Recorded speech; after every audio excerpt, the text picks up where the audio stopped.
A hand crank, a wooden box, a small, boring job that decides who gets rich. It was supposed to reduce labor. It helped make forced labor more profitable. Lantern light trembles across rough boards. The air tastes like lint. And from inside a barn you hear a dry, relentless clack. Wire on wood, brush on teeth. This shouldn't be possible. Yet it's how the system works. A labor-saving machine should loosen coercion. Yet it makes coercion more valuable. That's the cotton gin paradox. This episode is about the mechanism underneath that paradox. Bottlenecks, ownership, enforcement, and the ledger. And you live downstream of that machinery whether you know it or not. This is the balance sheet of civilizations, where money, power, and history collide, and nothing is ever as simple as it looks. Now touch the object.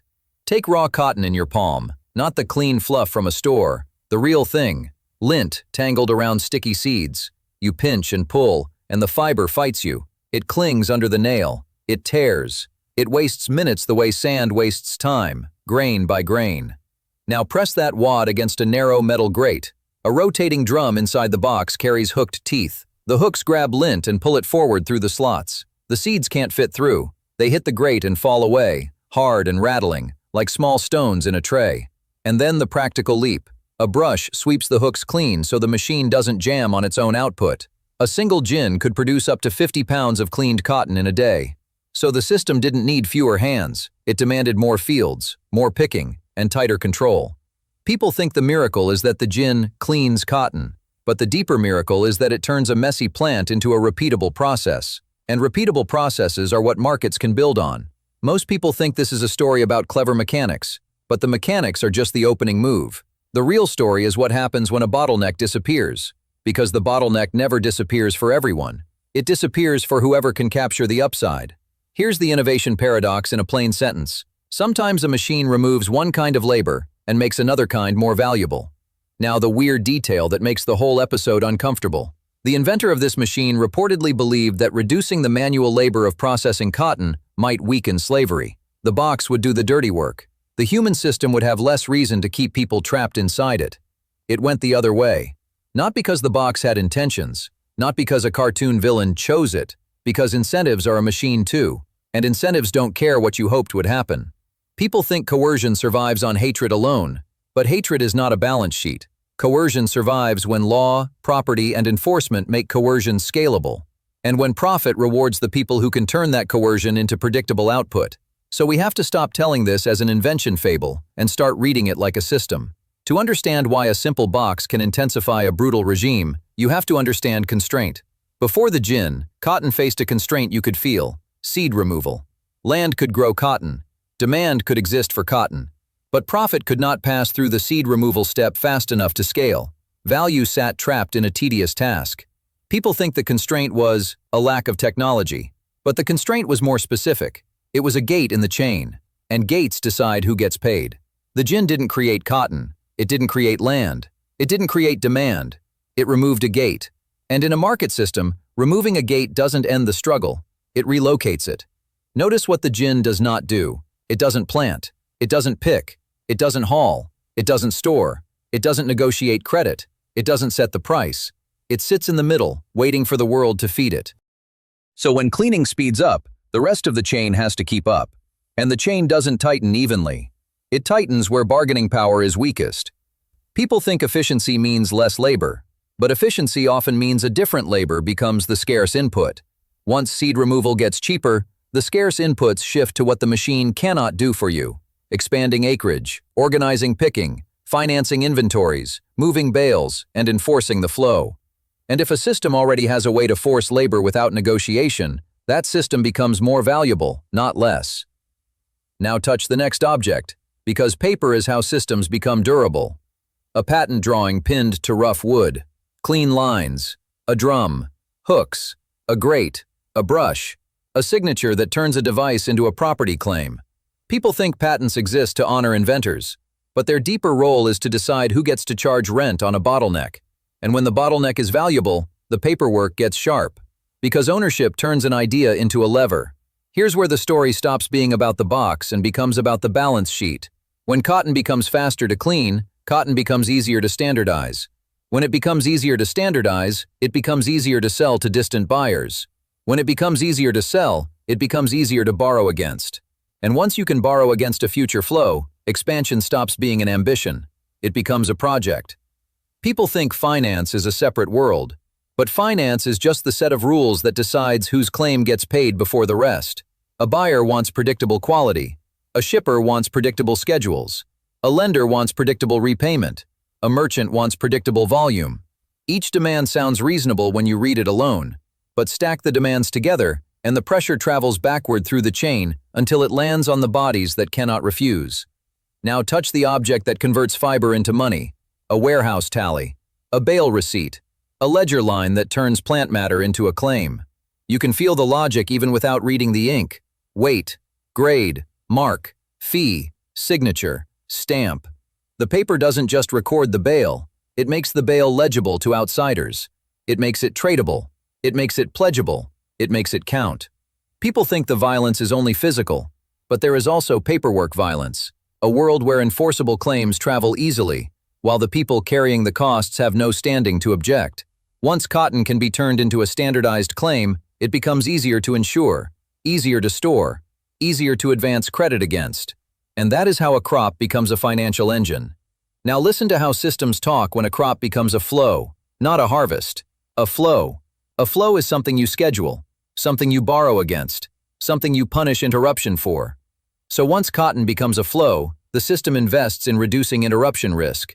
And that's where enforcement and administration step forward, not as drama, but as policy. People think the plantation is just land plus labor, but it's also a production system designed to keep the flow uninterrupted. And production systems don't run on hope. They run on measurement. They run on discipline. They run on the conversion of living effort into legible output. Now here is the stage model that makes the mechanism visible. Start at the hand. Move to the box. Move to the ledger. Move to the rulebook. At the hand, there is raw cotton and the slow pain of separating fiber from seed. At the box, hooks and a grate turn that pain into throughput. At the ledger, throughput becomes a claim that can be priced and financed. At the rulebook, the system decides how to enforce that claim through land control, credit, discipline, and the administrative routines that make output predictable. That stack is the story. People think the box is the revolution, but the revolution is the stack built on top of the box. Because the gin removes a processing constraint and makes the remaining constraints more valuable. Land becomes more valuable because more land can now be converted into sellable fiber. Capital becomes more valuable because more inventory can now be financed and moved. Enforcement becomes more valuable because the flow is now worth protecting. And the people trapped at the weakest point in the chain become a profit lever. Now touch the object that turns a person into throughput. A quota sheet, a work schedule, a tally of output, marks on paper that translate a day into units. It doesn't have to scream to be violent. It only has to be legible. It turns effort into compliance. It turns fatigue into a shortfall. It turns a human being into a production variable. People think cruelty always announces itself, but systems often hide cruelty inside procedural language. When output becomes a target, time becomes a budget. When time becomes a budget, mercy becomes inefficiency.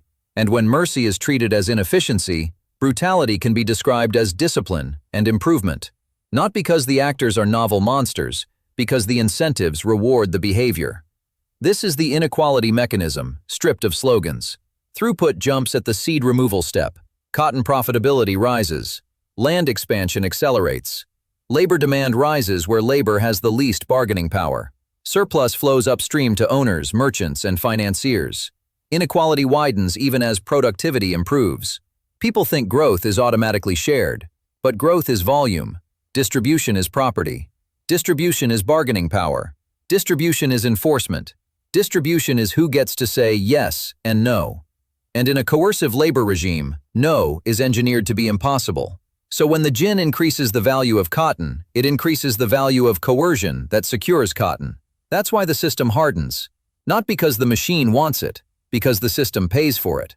If you want to see that hardening, look for the thickening of administration. More measurement, more scheduling, more punishments for shortfalls, more routines designed to convert unpredictability into predictable output.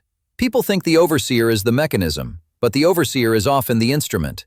The mechanism is the incentive structure that makes higher quotas rational. And once the crop becomes financeable, the pressure compounds. Because now you don't just have landowners demanding output. You have creditors demanding repayment, merchants demanding schedules, buyers demanding quality. The flow becomes a promise chain, and promise chains punish disruption. People think this is about morality alone, but morality doesn't explain scalability. The gin made cotton scalable. The ledger made cotton financeable. The rulebook made cotton enforceable. And once a system can scale, it expands until it hits a new constraint. Often that new constraint is human. Now we add a proof that the pattern isn't unique to cotton. Different material, same machine. Picture a courtyard of mud and crushed ore. Not inside a laboratory. Outside, under open sky. The mixture is spread out, salted, dosed with mercury, and worked until silver binds to the mercury and can be pulled free. A refining breakthrough, a scalability breakthrough, and a quiet transfer of harm.